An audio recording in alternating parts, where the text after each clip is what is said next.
काल राज्यात अनेक जिल्ह्यात मुसळधार पावसाने हजेरी लावली। हवामान विभागानेही पुढील काही दिवसांसाठी अतिवृष्टीचा इशारा दिला असल्याने आपत्कालीन नियंत्रण कक्ष सक्रिय करण्यात आला आहे।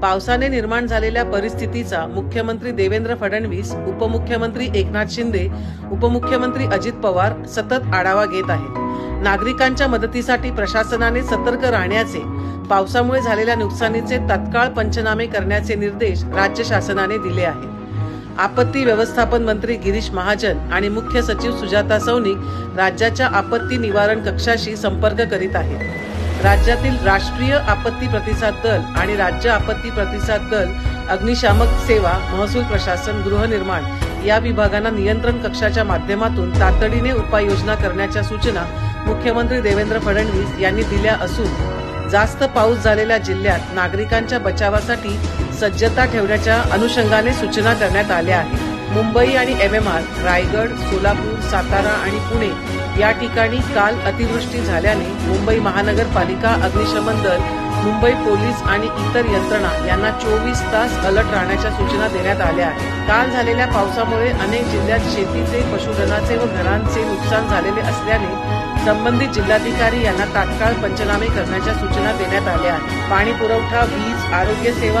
आणि इतर दैनंदिन सुविधा सुरळीत सुरू राहाव्यात यासाठी प्रशासन सज्ज आहे।